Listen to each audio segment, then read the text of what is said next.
Today on our 2012 Dodge Ram Pickup 2500 series, we're going to be installing the B&W turnover ball underbed gooseneck trailer hitch, part number BWGNRK1308. Now before we begin our install, we'll go ahead and go over the operation of the hitch. Now to use your gooseneck hitch, you simply slide the ball in, then you release the handle so that it locks into place. When you're done using the ball, you can pull the handle and release the locking mechanism, slide the ball out, flip it upside down, then you can lock the handle back into position and the ball can stay in the stored position.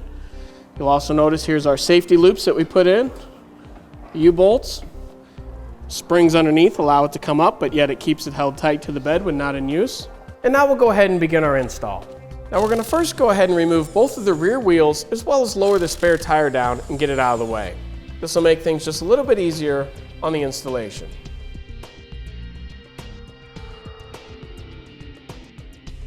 Next we're going to need to go ahead and remove the plastic fender liner from each side of the vehicle.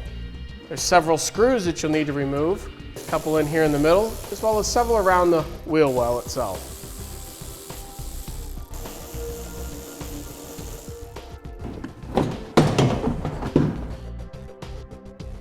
Go ahead over here on our passenger side and repeat the same process.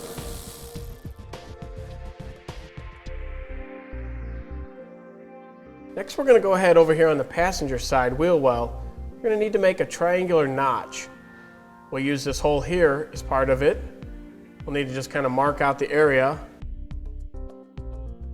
We'll need to go ahead and remove this area right here. And then we'll take either a pair of tin snips, a cutoff wheel. Now in our case, we're just going to be using our rotary tool with a cutoff wheel.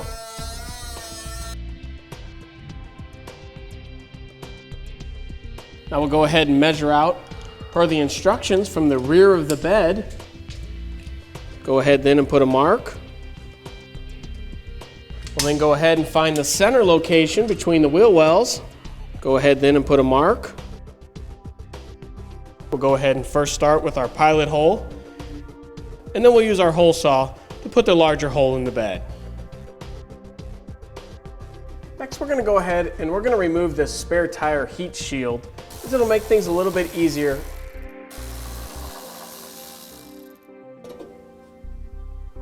Next we're going to need to remove this ground here that's in the driver's side wheel well from the frame.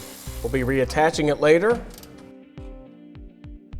And there's a little plastic catch or keeper that holds it in the frame. You can either use a trim panel removal tool or a large flathead screwdriver. Now we're going to go ahead and install the front cross member first. It's the solid bar with the threaded holes. And we're going to go ahead and you want to make sure that the end holes or the holes on the outside, when rotated up into position, will be like this, so that they're higher up on the bar or closest to the bed. Go ahead and take our cross member and we'll slide it across.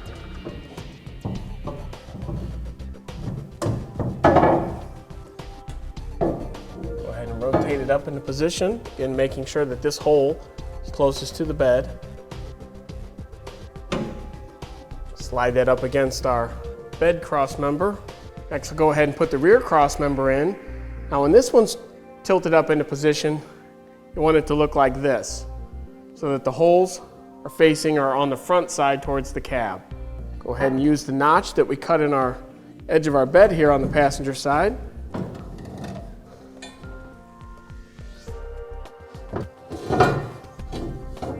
Slide it back into position. Next we'll go ahead, now our cross member's in, go ahead and rotate it up into position. Now it's a good idea to get an extra set of hands to help you raise the center section up into position. As you raise it up into position, you'll go ahead and slide it over the exhaust and then slide it up in between the two rails. Now let's go ahead and go over the hardware that we'll be using to attach the center section to the front rail. We'll be using a 1/2 inch bolt, 1/2 inch lock washer, and a 1/2 inch flat washer. So it'll thread in like this.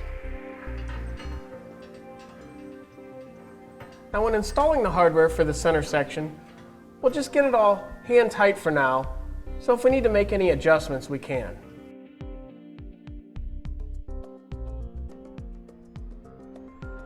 And once we have our hardware installed, we'll just go ahead and snug it up, but we won't completely tighten it down. The hardware for the 3 rear mounting locations to attach the cross member to the center section, we'll be using this hardware: 1/2 inch bolt, 1/2 inch flat washer, go through the rear cross member, and into the center section. We'll then install a 1/2 inch lock washer and a 1/2 inch hex nut. We'll go ahead and repeat that same procedure for the other 2 mounting locations. Now, before we can attach our side plate, we're over here on the driver's side, we'll need to remove this emergency brake cable bracket. Go ahead and take this screw out here.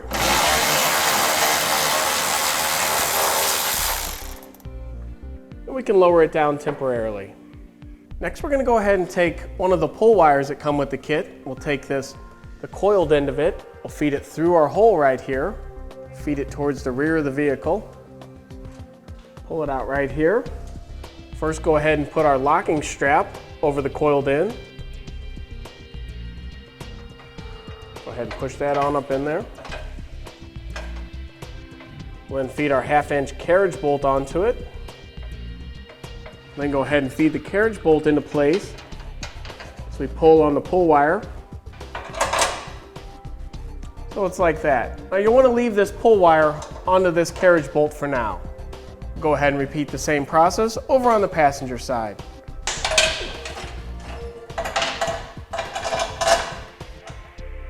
Now we're ready to go ahead and install the side plates. We're going to begin over here on the driver's side. Take the end of our fish wire and feed it through this front bolt hole here. Pull it on into place.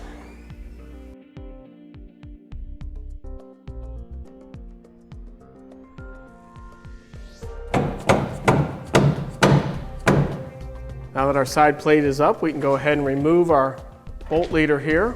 We'll then install a lock washer, followed by a hex nut.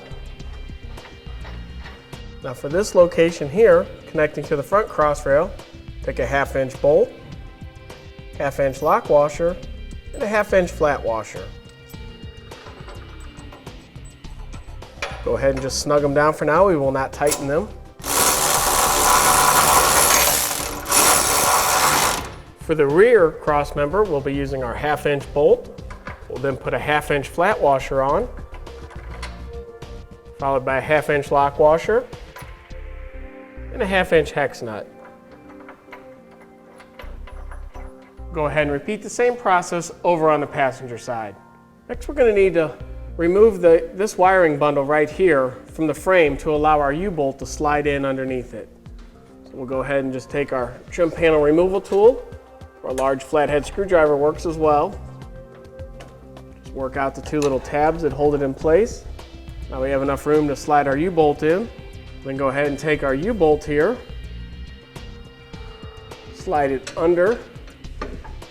Once we have our U-bolt into position, we make sure it slides through both of the holes on the side plate. Go ahead and put at least the 1 tab back in. As you can see, we can't really reach the front tab, but we want to make sure that the wire is still nice and secure. Now for the hardware on each of our U-bolts, we'll be using a 1/2 inch lock washer and a 1/2 inch nut. Go ahead and install one on the other half of the U-bolt.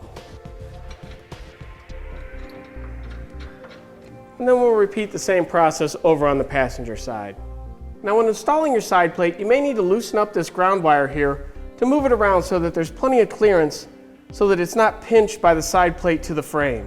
Next, we're going to go ahead and reinstall the emergency brake cable bracket.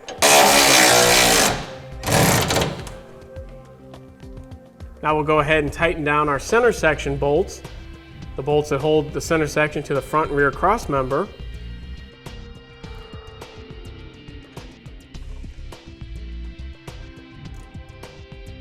Now once you have your center section bolts tightened down, before you do anything with the side plate bolts, you want to make sure that the hitch is square to the vehicle. Go ahead and take a couple measurements with our tape measure. Just kind of make sure that we have the same distance on both sides. And if you don't, you may need to make some adjustments.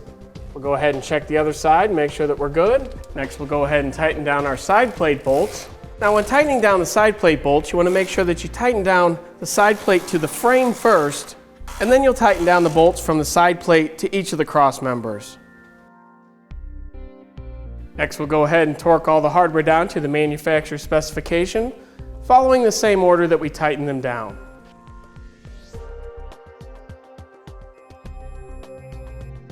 Next, we'll need to go ahead and install the handle, so we'll take the plastic end, we'll go ahead and slide it in place. So we go through the hole here on the center section. Now you want to make sure that the center pin is in this upright position here, and then the handle will slide to the back side of it so that it's lined up like that. If it's not in that position, the latch mechanism may not work properly. You'll then take the supplied bolt, go through the handle, back through the tab on the pin, and then you'll put the locking nut in place. With that done, you can go ahead and tighten things down.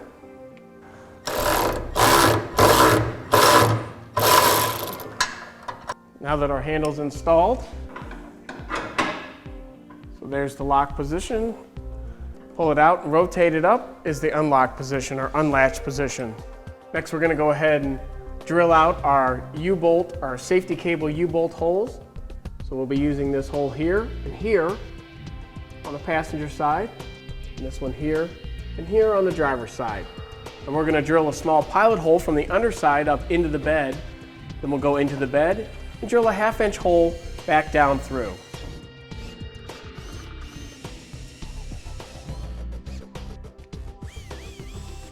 Now we'll go ahead and take our U-bolts here, drop them down into place.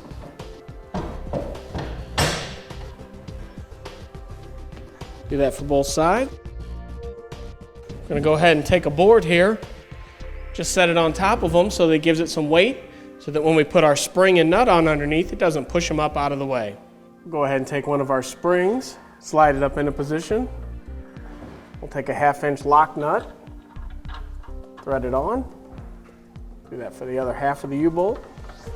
We'll then go ahead and tighten it down so that the bottom of the nut is flush right there.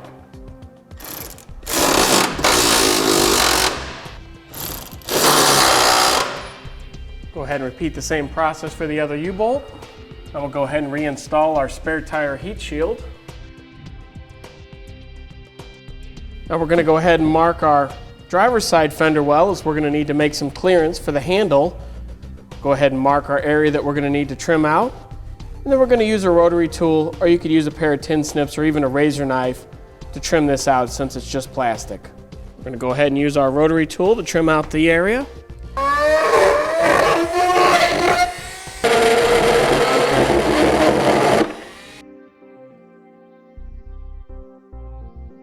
Now once we got our fender liner back up into position, we noticed that when you pull the handle out, it was going to hit the edge here. So we went ahead and trimmed a little bit more out here. So now there's plenty of room to operate the handle and not hit your hand. I will go ahead and reinstall each of the wheels. And that'll do it for our installation of the B&W turnover ball underbed gooseneck trailer hitch, part number BWGNRK1308 on our 2012 Dodge Ram pickup 2500 series.